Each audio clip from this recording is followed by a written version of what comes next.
And continuing with the conversation, I'd like for us to now compare and analyze where the government and the Constitution fit into all of this.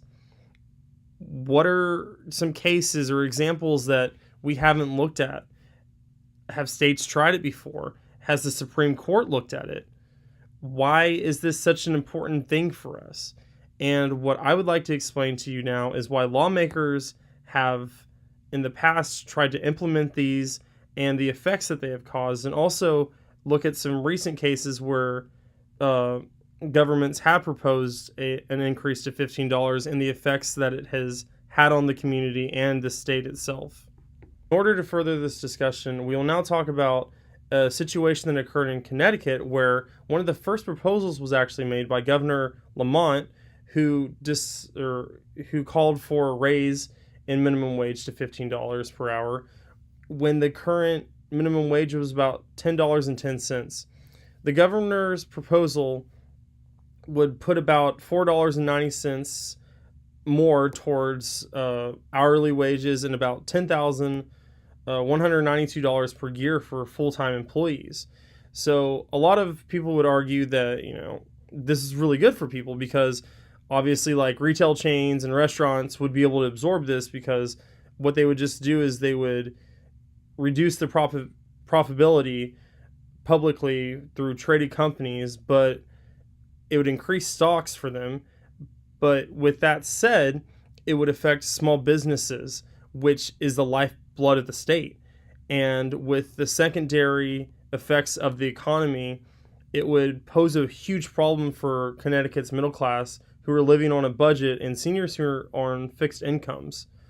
With that said, it would also increase taxes so much that the governor's proposal would have to have increases in tolls, possibly like higher taxes for groceries. They were looking at so many things to get this to happen. Obviously, with that said, we've already discussed heavily that automation would be a thing that Connecticut did consider, and that the inflation would be really hard and drive wage increases for non-hourly workers, provided that it was in an equitable manner.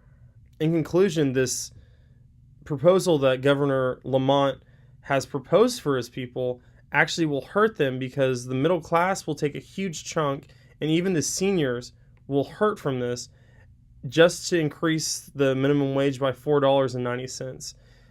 For Americans who are on fixed incomes like this, at what point can you argue that their freedoms are hurt and that their freedoms have been violated? Because if you're able to open up a free business and you're able to open up an LLC and you put the time and effort into it and you have a right to pay your employees as much as you like, and if they want to work for you, they can take the job. At what point does a governor have a right to come in and push a $15 wage gap when your business doesn't output that much money, but it's enough to survive for you and your family, it's enough to survive for your employees, your customers, etc.? What will happen to those kind of small businesses? Well, what will happen that we've discussed is inflation. They'll have to drive up the prices. What we'll now look at is a Supreme Court case in Florida where the $15 wage was proposed, and there were organizers that submitted more than 10% of valid signatures required to get the Supreme Court of Florida to review it. To be exact, they submitted 8,528 signatures to the Florida Division of Elections office in February of 2019. And what they're doing is they're proposing this on the next ballot, which is in 2020, which is a general election. The proposal is being pushed by Orlando attorney John Morgan, who also led an effort to get medical marijuana on the constitutional ballot in 2014 and 16, which ultimately passed. With that said, that means that this might be the first case of Florida as a state being able to push a $15 wage gap into its state, and we can actually look at the effects that it has on the state instead of just theorizing about it. The language proposed in the constitutional amendment calls for a minimum wage of $10 an hour, just starting in 2021. And each year it would go up by $1, and it would reach the $15 per hour in 2026. With that said, the Supreme Court is being asked to determine whether the proposed language complies with the single subject requirement of the Florida's Constitution, and whether the ballot title and summary complies with Florida law. When we look at this plan in Florida, it is unique and different from what we have argued in the past. It shows us that if we only increased it by $1 a year, inflation wouldn't probably spike as much. Minimum wage would go up slowly. The middle class and seniors wouldn't be affected as much. Over time, they would be able to balance their budgets. They'd be able to adapt with the change. Businesses would be able to adapt with the change.